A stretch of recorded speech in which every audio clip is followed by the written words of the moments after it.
Canada में भारतीयों का रहना मुश्किल हो रहा है। कनाडा से बड़ी संख्या में भारतीयों को निकाले जाने के लिए मजबूर किया जा रहा है। इन सब के बीच कनाडा में भारत के नए उच्चायुक्त दिनेश के पटनायक ने इस मुद्दे को लेकर सवाल उठाए हैं। पटनायक ने कहा, कनाडा में भारतीय नागरिक अब सेफ महसूस नहीं कर रहे। मुझे ये अजीब लगता है कि यहाँ एक उच्चायुक्त को सुरक्षा में रहना पड़ रहा है।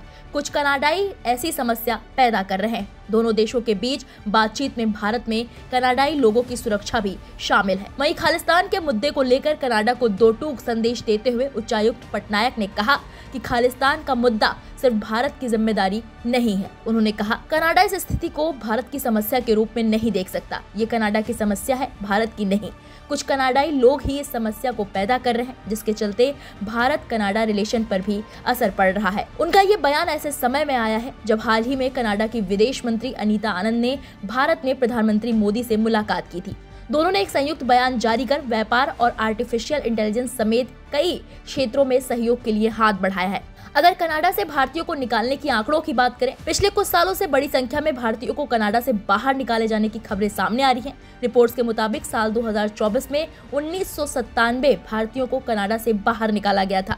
वहीं 2019 में ये संख्या 625 थी।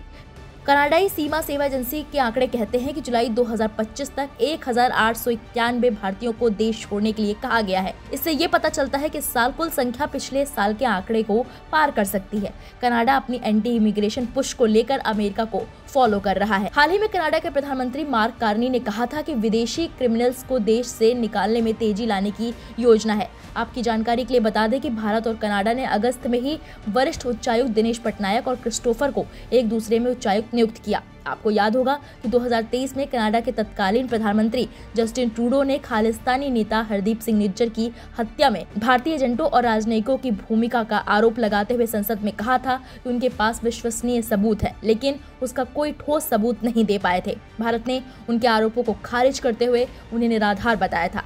उसके बाद से दोनों देशों के रिश्ते बेपटरी हो गए थे, जो अब धीरे धीरे सामान्य हो रहे हैं। फिलहाल भारत के उच्चायुक्त ने जो बयान दिया है, यानी कि जो उन्होंने कहा है कि कनाडा में भारतीय सेफ नहीं है, उसे लेकर आपकी क्या राय है, हमें कमेंट बॉक्स में जाकर जरूर बताएं।